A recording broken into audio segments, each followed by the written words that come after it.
Good morning बच्चों। आज का टॉपिक है क्लास 10 की फिजिक्स का पहला चैप्टर लाइट और इसमें कई टॉपिक हैं। लाइट इसमें हम लोग पढ़ेंगे रिफ्लेक्शन एंड रिफ्रैक्शन। तो बिफोर रिफ्लेक्शन एंड रिफ्रैक्शन हम लोग लाइट के बारे में पढ़ते हैं। What is the light? What is the light? प्रकाश क्या है?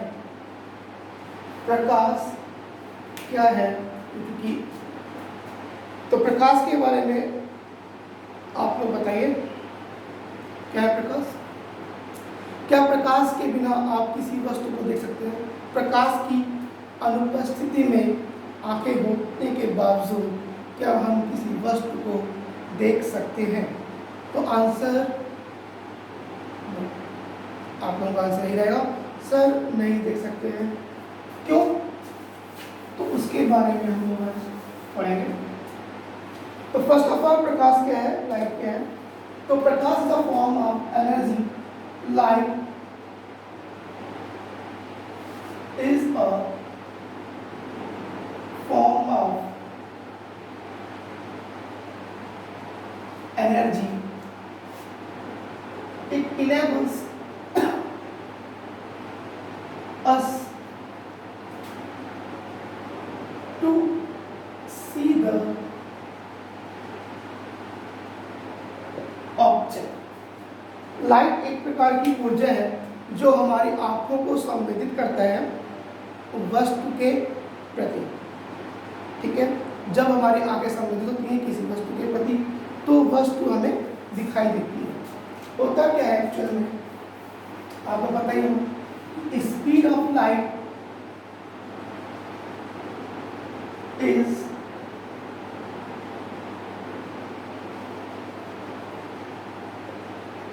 3 × 10⁸ मीटर प्रति सेकेंड।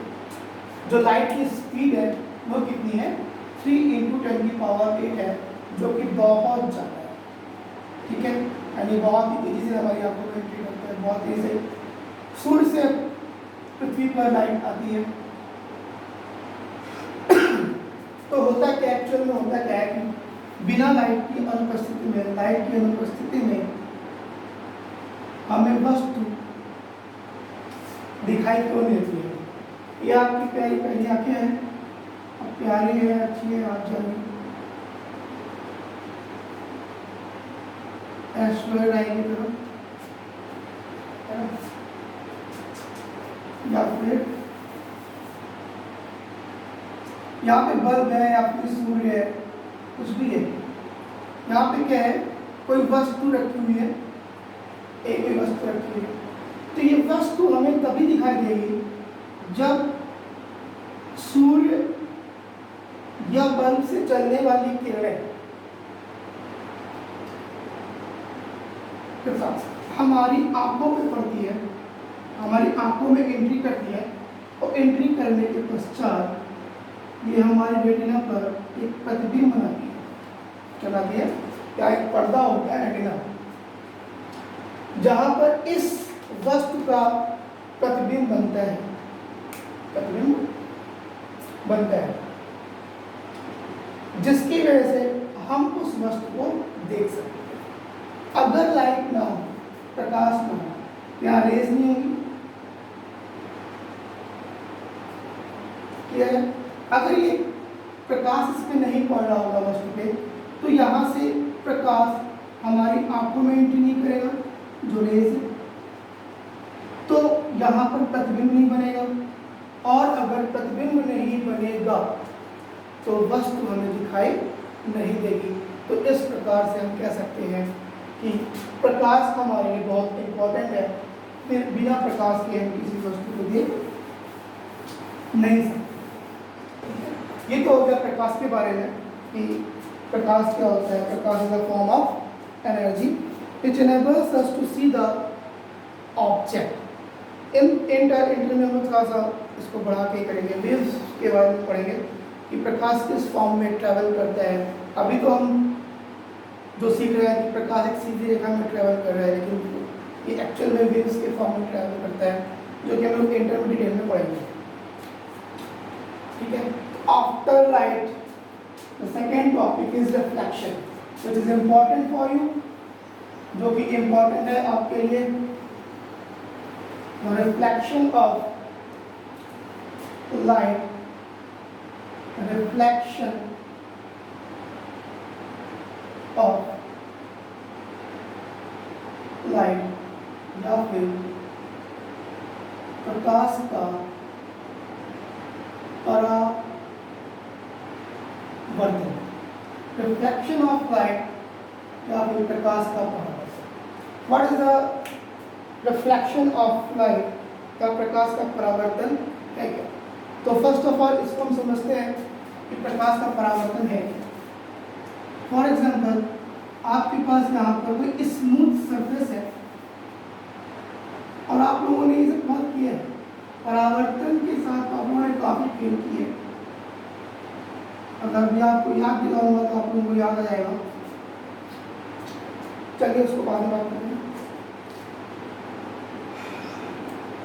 फॉर एग्जाम्पल, ये एक यहाँ पे स्मूथ सरफेस है, चिकना तल है, या फिर आप कह सकते हैं कि मिरर है, प्लेन मिरर है। ये मीडियम 1 है, ये मीडियम 2 है, माध्यम 1, ये माध्यम 2 है। ये पॉलिश है, यहाँ पे कोई सरफेस है, कोई भी चिकना तल है यहाँ पर, और कोई इस मीडियम में कोई किरण या फिर प्रकाश क्या हो रहा है, फॉल कर रहा है, इस तल पर गिर रहा है। ये प्रकाश इस तल पर गिर रहा है या फिर आपतित हो रहा है, तो क्या होगा? ये प्रकाश, अगर ये तल चिकना है, अगर ये तल चिकना है, तो इसका मैक्सिमम पार्ट, इस प्रकाश का मैक्सिमम पार्ट क्या होगा? उसी माध्यम में वापस लौट जाएगा। अधिकतम थोड़ा बहुत आता है, उसके बारे में अभी हम बात नहीं करेंगे, लेकिन हम ये कहेंगे कि अधिकतम भाग इस प्रकाश का अपने ही माध्यम में वापस लौट जाता है। तो यहाँ पर जो घटना घटी, क्या घटना घटी? एक प्रकाश आया, एक समतल पर टकराया और टकराने के पश्चात अपने ही माध्यम में वापस लौट गया। तो प्रकाश के आना, टकराना और अपने माध्यम में वापस जाने की जो घटना है, उसे हम लोग क्या बोलते हैं? प्रकाश का परावर्तन या रिफ्लेक्शन ऑफ लाइट कहते हैं। ठीक है, तो क्या हो गया आपका?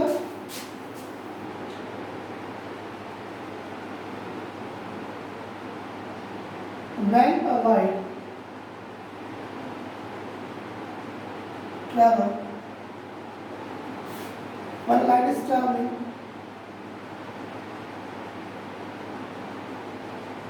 in a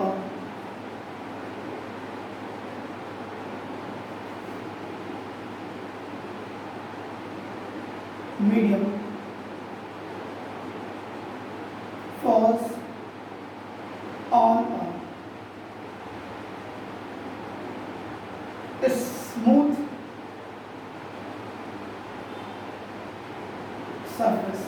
When light is traveling in a medium, falls on a smooth surface, then usually maximum part of light sent back to the same medium. This phenomenon called then the phenomenon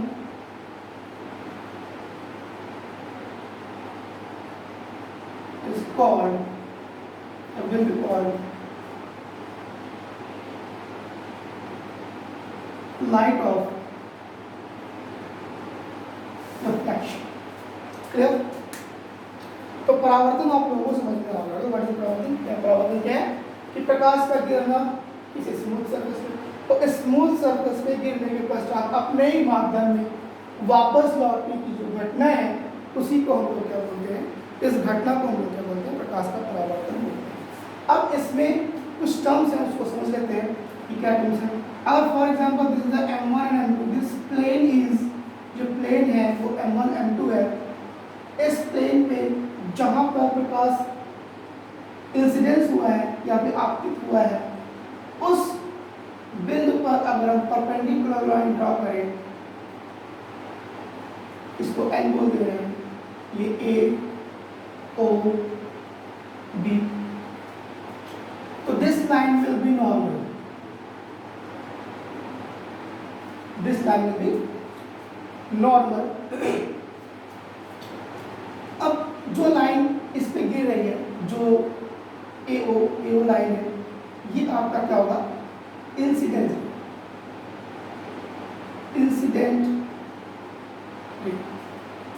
ये जो किरण यहाँ पर आ रही है, गिर रही है, उसे हम लोग क्या बोलेंगे? इंसिडेंट रे या फिर आपतित किरण, आपतित किरण। दिस विल बी परावर्तित किरण या फिर रिफ्लेक्टेड रे, रिफ्लेक्टेड रे। प्रकाश क्या होता है? प्रकाश आपको पता है, बीम ऑफ लाइट, तो किरणों से मिलकर बना हुआ है। तो this will be incident ray, आपतित किरण, reflected ray. This line is normal, this point is point of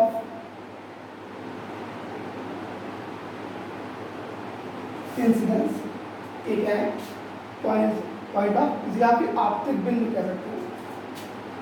ये जो एंगल बन रहा है नॉर्मल से, जो इंसिडेंट रे है, इंसिडेंट रे नॉर्मल से जो एंगल बना रहा है उसे हम लोग आई से डिनोट करते हैं, और उस एंगल को हम लोग कहते क्या हैं? उस एंगल को हम लोग कहते हैं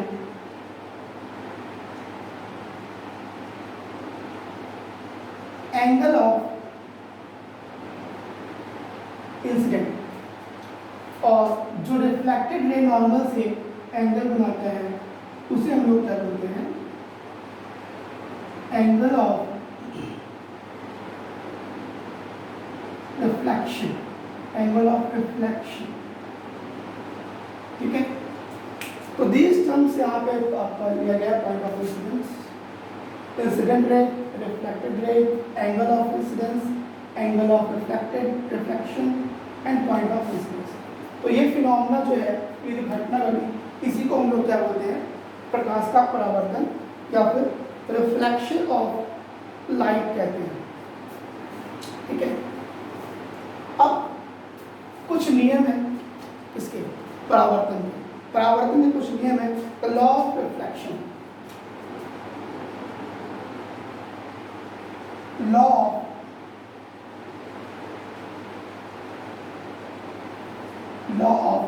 reflection. So there are two laws. There are two laws. First and second. The first law क्या होता है उसको समझ लेते हैं। फर्स्ट लॉ क्या कह रहा है? Incident ray, reflected ray and the normal at the point of incidence. Normal at the point of incidence will be in the same plane. Will be in the same plane. कहने का मतलब क्या है? आपतित किरण, परावर्तित किरण और आपतन बिंदु पर खींचा गया अभिलंब, आपतित किरण, परावर्तित किरण, आपतन बिंदु पर खींचा गया अभिलंब, तीनों के तीनों एक ही तल में होते हैं। फॉर एग्जाम्पल, ये व्हाइट बोर्ड आपका एक प्लेन है, एक समतल प्लेन है, चिकना तल है जिस पर लाइट ऐसे इंसिडेंट हो रही है और ऐसे जा रही है, तो ये तीनों एक ही में रहेंगे। ऐसा कभी भी नहीं होगा कि इंसिडेंट रे आएगी और टकराएगी और आपकी तरफ चली जाएगी, या फिर टकराई और बोर्ड के अंदर चली गई, ऐसा कभी नहीं होगा। तो फर्स्ट रूल जो है, फर्स्ट नियम जो है वो क्या है, incident ray, reflected ray and perpendicular to the point of incidence will be in the same plane। क्या? तो फर्स्ट लॉ क्या है, incident ray, incident ray and normal to the point of incidence will be in the same plane। ठीक है, पहला नियम क्या है, आपतित किरण, परावर्तित किरण और आपतन बिंदु पर, इसे हम लोग क्या बोलते हैं, आपतन बिंदु, आपतन बिंदु पर खींचा गया विलंब तीनों के तीनों एक ही तरह के होते हैं। सेकंड क्या है, सेकंड है angle of refraction is equal to angle of incidence। यानी जितनी वैल्यू I की होगी उतनी ही वैल्यू R की होगी। जितना इंसिडेंस रे होगा, एंगल ऑफ इंसिडेंट जितना रहेगा उतना ही एंगल ऑफ रिफ्लेक्टेड है। फॉर एग्जांपल अगर I 30 है then R will also be 30, R भी आपका 30 डिग्री रहेगा। अगर ये I 40 है तो R भी क्या रहेगा, 40 रहेगा। यानी the angle of reflection, the angle of reflection that means R will be equal to the angle of incidence, R will be equal to I। यानी जो सेकंड नियम है, सेकंड लॉ है वो क्या है, R is equal to I। ठीक है, एनी क्वेश्चन, एनी डाउट? तो इसको पॉज करके आप इसको नोट कर सकते हैं, law of reflection and reflection of light. Next topic,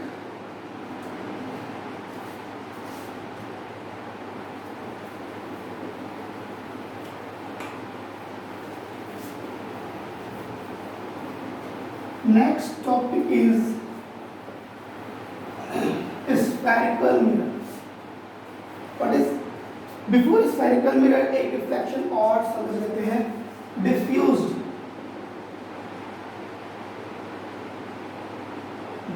reflection। What is diffused reflection? अभी हम लोगों ने पढ़ा प्लेन रिफ्लेक्शन के बारे में। रिफ्लेक्शन में ये डिफ्यूज रिफ्लेक्शन होता है। आप लोगों को पता होगा कि हमारे घरों में डायरेक्ट रेस तो आती नहीं है, डायरेक्ट प्रकाश तो आता नहीं है। क्या होता है, प्रकाश दीवार से टकराता है, सड़कों पर टकराता है, आसपास की दीवार से टकराता है, हमारे घरों में क्या करता है, एंट्री करता है। तो वही रिफ्लेक्शन, उसी को हम लोग क्या बोलते हैं, डिफ्यूज। फॉर एग्जांपल यहाँ पर जो मैंने इससे पहले रिफ्लेक्शन में बताया था कि यहाँ पर एक क्या था, प्लेन सरफेस था, बट हम प्लेन सरफेस ना लेके कुछ कर्वी सरफेस या फिर आप जैसे रफ सरफेस रखते हैं कि यहाँ पर कोई रफ सरफेस है, जैसे सड़कों पे होता है, दीवारों में होता है। तो इन दिस केस अगर कोई रफ सरफेस आपको मिलता है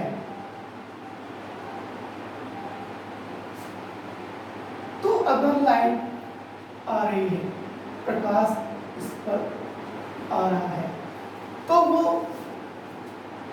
कई दिशाओं में ऐसे ऐसे कई दिशाओं में क्या होता है, उसका रिफ्लेक्शन होता है। इन बहुत कई डायरेक्शन में उनका रिफ्लेक्शन होता है। तो in the case of rough plane, in the case of of rough surface, in the case of rough surface, reflection called diffused reflection.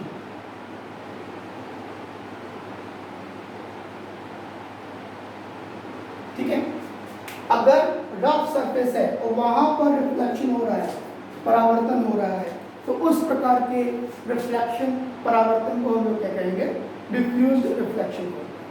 चलिए इसके बाद हम लोग करते हैं मिरर के बारे में। प्लेन मिरर के बारे में तो आपको पता ही होगा। प्लेन मिरर क्या होता है? आप सुबह सुबह मॉर्निंग में उठ के अपना प्यारा सा चेहरा, है ना, प्यारा सा चेहरा देखते हैं, उसी को हम लोग क्या बोलते हैं? Plane mirror.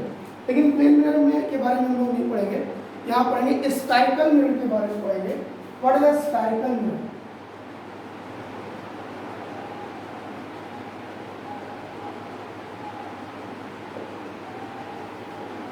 ठीक है, तो हम लोग यहाँ पर स्फेरिकल मिरर के बारे में पढ़ेंगे। स्फेरिकल मिरर होता क्या है?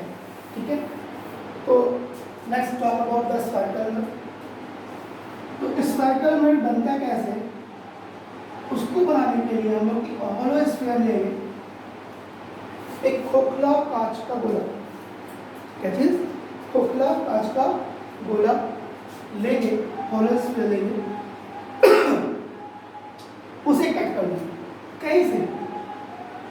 उसे आप कट कीजिए, इधर से भी कट कर सकते हैं, पहले किया हमने कट कर दिया। कट करने के बाद आपको कुछ इस टाइप से मिलेगा। ये एक पार्ट निकला कट करने के बाद, ये एक भाग है इस हॉलो स्फीयर का, जो कि इसको कट करने के बाद आपको मिला है। क्योंकि खोखला है तो ये क्या होगा? आपका दबा हुआ भाग होगा, और ये क्या होगा? उभरा हुआ भाग होगा। ये दबा हुआ भाग, ये उभरा हुआ भाग होगा। अब मिरर कैसे बनता है? मिरर बनाने के लिए जो उसके किसी भी एक तल पे हम क्या कर देंगे? पॉलिश कर देंगे। क्या कर देंगे? पॉलिश कर देंगे। हमने क्या किया? वन साइड हमने क्या कर दिया? पॉलिश कर दिया। ये पॉलिश होता है, किसका है? सिल्वर या फिर रेड ऑक्साइड। क्या होता है? सिल्वर और रेड ऑक्साइड पे यहाँ पे पॉलिश होता है। तो यहाँ पे क्या होता है? जिस साइड हमने पॉलिश किया है उसके अपोजिट साइड में रिफ्लेक्शन हो सकता है। क्या हो सकते हैं? रिफ्लेक्शन। क्या हो रहा है? रिफ्लेक्शन हो रहा है। तो इस काटने के बाद, पॉलिश करने के बाद जो हमारा एक मिरर बना, इसी को हम लोग क्या बोलते हैं? स्फेरिकल मिरर कहते हैं। यहाँ पर क्या है? Spherical mirror. तो स्फेरिकल मिरर क्या हुआ? A sphere, a mirror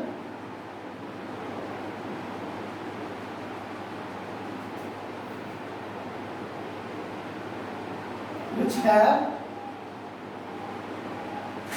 a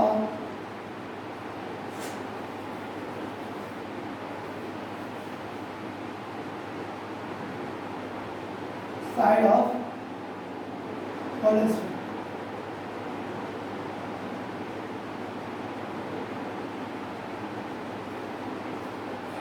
side of hollow sphere. अगर हॉलो स्फीयर से बना हुआ है तो उसे हम लोग क्या बोलेंगे? स्फेरिकल मिरर कहते हैं। ठीक है, तो इसको हम रख देते हैं।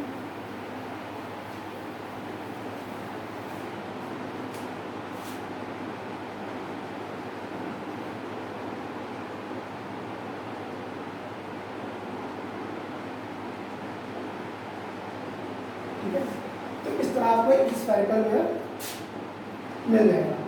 There are two types of spherical. There are two type of spherical mirror. अगर हम बात करें स्फेरिकल मिरर की, अगर हम स्फेरिकल मिरर की बात करें तो यहाँ पर कितने टाइप के स्फेरिकल मिरर होते हैं? दो टाइप के स्फेरिकल मिरर होते हैं। एक कौन सा होता है? जो फर्स्ट होता है उसे हम लोग बोलते हैं कॉनकेव,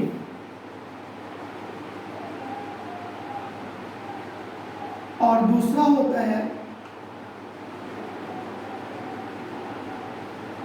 कॉन्वेक्स मिरर। जो पहला है वो है कॉनकेव मिरर, और जो दूसरा है वो क्या है, कॉन्वेक्स मिरर। तो पहले समझते हैं कॉन्वेक्स क्या होता है, कॉनकेव क्या होता है।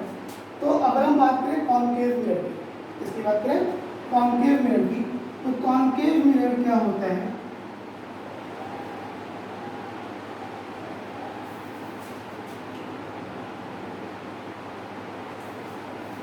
अगर रिफ्लेक्शन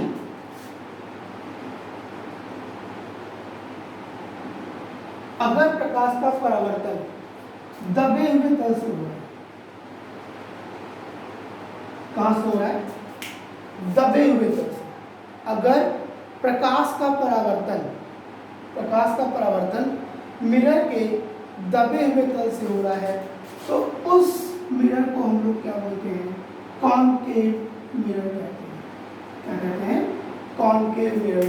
अगर दबे हुए तल से अगर प्रकाश का परावर्तन हो रहा है तो उस मिरर को हम लोग क्या बोलते हैं, कॉनकेव मिरर कहते हैं। इफ रिफ्लेक्शन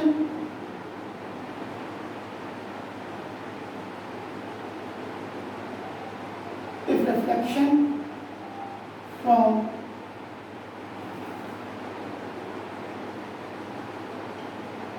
इनर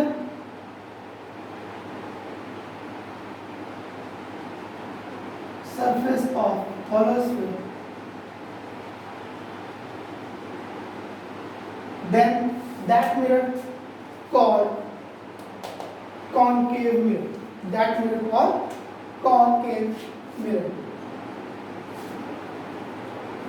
कॉन्वेक्स क्या हो, इसका जस्ट अपोजिट, कॉन्केव का जस्ट अपोजिट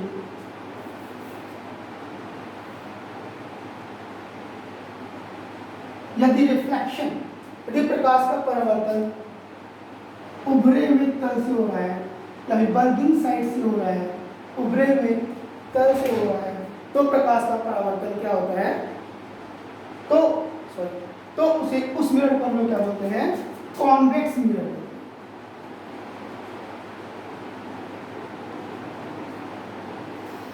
ठीक है, अगर प्रकाश का परावर्तन दबे हुए तल से हो रहा है तो उसे हम लोग क्या बोलेंगे, कॉनकेव मिरर।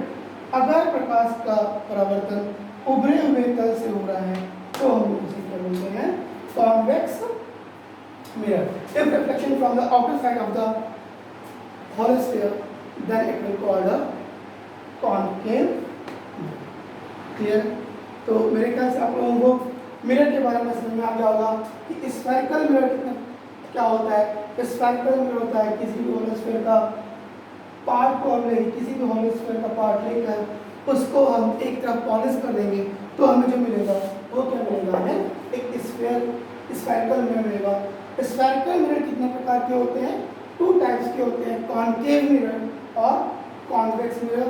कॉनकेव मिरर क्या होता है, अगर प्रकाश का परावर्तन या रिफ्लेक्शन ऑफ लाइट या रिफ्लेक्शन आपका दबे हुए तल से हो रहा है, दर्पण के दबे हुए तल से हो रहा है, तो उसे हम लोग क्या बोलते हैं, कॉनकेव मिरर बोलते हैं।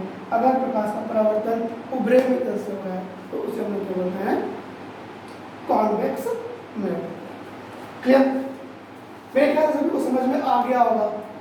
बाकी नोट्स मैं अपलोड कर दूंगा, आप हमें व्हाट्सएप कीजिए, मैंने व्हाट्सएप नंबर दे रखा है, आप हमें व्हाट्सएप कीजिए, आपको मैं नोट्स व्हाट्सएप कर दूंगा। क्लियर। और नेक्स्ट टॉपिक, प्रकाश के बारे में हमने पढ़ लिया, रिफ्लेक्शन के बारे में पढ़ लिया। अब हम कुछ टर्म्स पढ़ेंगे, ठीक है।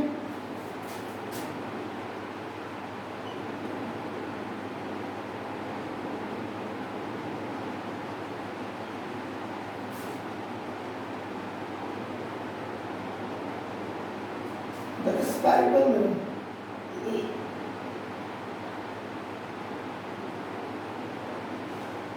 Some terms related to the spherical mirror. Spherical mirror से संबंधित कुछ टर्म्स हैं, उसके बारे में हम यहाँ पे क्लियर।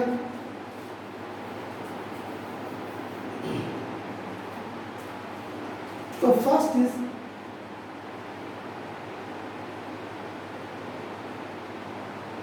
Centre of curvature. पहला जो है वो क्या है, सेंटर ऑफ कर्वेचर, इसे हम लोग बोलते हैं वक्रता केंद्र हिंदी, इसे हम लोग क्या बोलते हैं, वक्रता केंद्र। सेंटर ऑफ कर्वेचर क्या होता है? अभी मैंने आपको बताया स्फीयर के बारे में, मिरर के बारे में, स्फेरिकल मिरर के बारे में बताया कि स्फेरिकल जो मिरर होता है, फॉर एग्जांपल एक मिरर है, ये क्या है, एक स्फेरिकल मिरर है, और मैंने बताया था कि it is the part of a hollow sphere, एक किसी खोखले गोले का पार्ट होगा। तो ये जिस खोखले गोले का पार्ट होता है, जिस खोखले गोले का पार्ट है, इधर पर है मिरर है, ये किसका पार्ट होगा, इस होलो स्फीयर का पार्ट होगा, और इस होलो स्फीयर का एक सेंटर होगा, this will be centre, this will be centre. तो इसी सेंटर को जो खोखला गोला था जिसका ये पार्ट है, उसी को हम लोग क्या बोलते हैं, सेंटर ऑफ कर्वेचर। और इसे हम लोग डिनोट कैसे करते हैं, सी से डिनोट करते हैं। तो ये क्या है, सेंटर ऑफ कर्वेचर, ठीक है। सेंटर ऑफ कर्वेचर क्या होता है, centre of curvature is centre of the hollow sphere, centre of the hollow sphere from which is mirror made, जिससे ये मिरर बना है, क्लियर। तो इसे हम लोग क्या बोलते हैं, सेंटर ऑफ कर्वेचर, ठीक। Second is radius of curvature.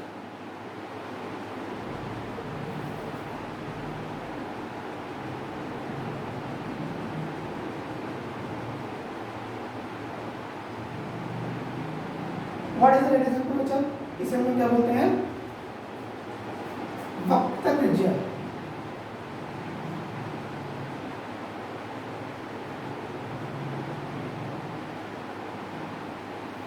क्या बोलते हैं, वक्रता त्रिज्या। इसे हम लोग डिनोट कैसे करते हैं, कैपिटल आर से डिनोट करते हैं, ठीक है। रेडियस ऑफ कर्वेचर, तो रेडियस ऑफ कर्वेचर क्या होता है, इसको हम समझ सकते हैं। सिंपल सी बात है, ये होलो स्फीयर है, इसका एक सेंटर है, तो इसका एक रेडियस भी होगा, इसकी त्रिज्या होगी, नहीं होगी। अगर एक खोखला गोला है, एक गोला है, तो उसका रेडियस होगा, सिंपल सी बात है। तो उसी रेडियस को जिससे ये मिरर बना है, उस स्फेरिकल, उस होलो स्फीयर का रेडियस जिससे ये मिरर बना है, उसके रेडियस को हम लोग क्या बोलते हैं, रेडियस ऑफ कर्वेचर बोलते हैं। यानी इसका मतलब ये जो हो गया, ये तुम्हारा क्या हो गया, रेडियस ऑफ कर्वेचर। ये जो डिस्टेंस है, इसी को हम लोग क्या बोलेंगे, रेडियस ऑफ कर्वेचर बोलेंगे, वक्रता त्रिज्या, क्या कहेंगे, वक्रता त्रिज्या। Radius of curvature is radius of hoलो sphere from which mirror is made. Third is what? Pole. What is pole? What is pole? Anyone?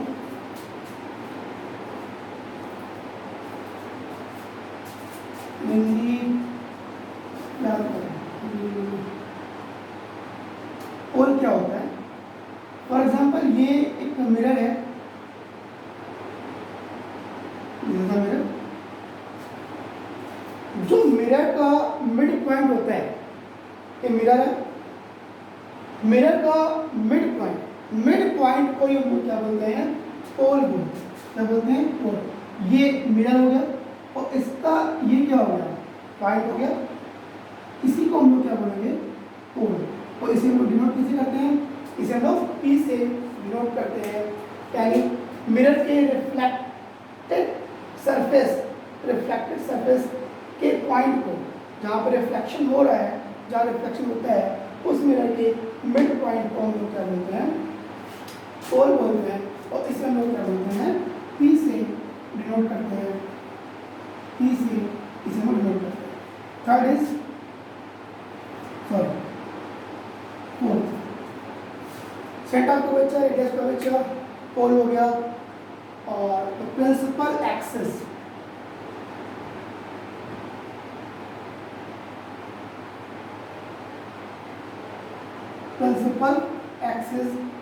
या फिर इसे हम लोग बोलते हैं मुख्य अक्ष। क्या बोलते हैं, मुख्य अक्ष। अब प्रिंसिपल एक्सिस क्या होता है, ये आपका P है, पोल ये P है, और यहाँ पर इसका फॉर एग्जांपल ये C है, ये सेंटर ऑफ कर्वेचर है। ये क्या है, C है, सेंटर ऑफ कर्वेचर। तो line passing through centre of curvature and pole, line passing through centre of curvature and pole, मुख्य अक्ष और वक्रता त्रिज्या, वक्रता केंद्र से जाने वाली जो रेखा है, उसे हम लोग क्या बोलते हैं, उसे हम लोग बोलते हैं प्रिंसिपल एक्सिस। यानी जो ये लाइन जा रही है, ये लाइन जो है इसी को हम लोग बोलते हैं प्रिंसिपल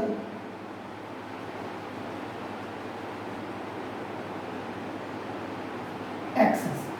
क्या बोलेंगे, principal axis. Fifth, what is the fifth, principal axis. Clear? Now focus.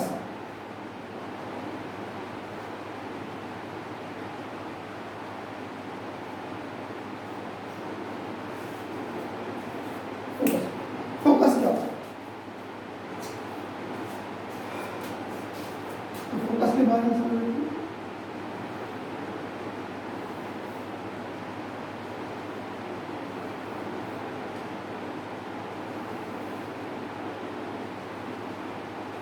एक मिनट आपका ये है, एक्चुअली कॉन्केव समझते हैं, ये कौन सा मिरर है, concave mirror. If there are many rays parallel to the axis, parallel to the principal axis,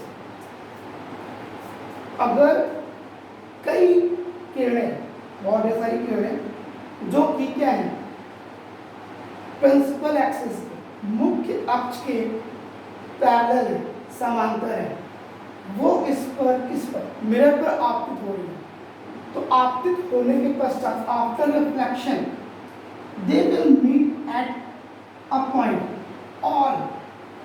all rays parallel to the principal axis, all rays parallel to the principal axis। यानी अगर मुख्य अक्ष के समांतर किरणें जो आती हैं वो सारी की सारी एक बिंदु पर मिलेंगी, उस बिंदु को, उस पॉइंट को, that point will called focus. और इसे हम लोग इससे डिनोट करते हैं, इसे हम लोग डिनोट करते हैं F से, that point will be F। Clear है? अगर सारी की सारी किरणें इस एक्सिस के, प्रिंसिपल एक्सिस के पैरेलल समांतर आ रही है, तो समांतर आने वाली रेखा है, रिफ्लेक्शन के पश्चात, परावर्तन के पश्चात मुख्य अक्ष को जिस बिंदु पर काटती है, सारी सारी मुख्य अक्ष को जिस बिंदु पर काटती है, उस बिंदु को हम लोग क्या बोलेंगे, फोकस बोलेंगे। ये आपका क्या है, फोकस है। This point is focus. Clear? 6 is focal length.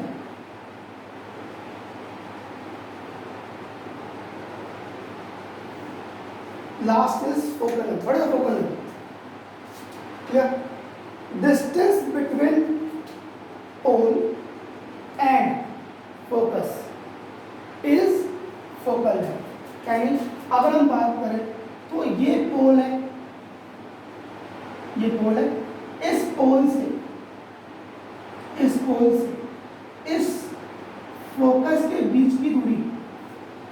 पोल से फोकस के बीच की जो दूरी है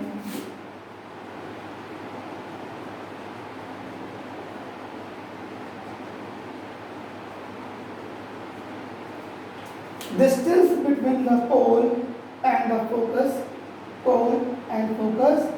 is focal length. इसे हम लोग किससे निरूपित करते हैं? स्मॉल f से. The focal length will be denoted by a small f. Clear है?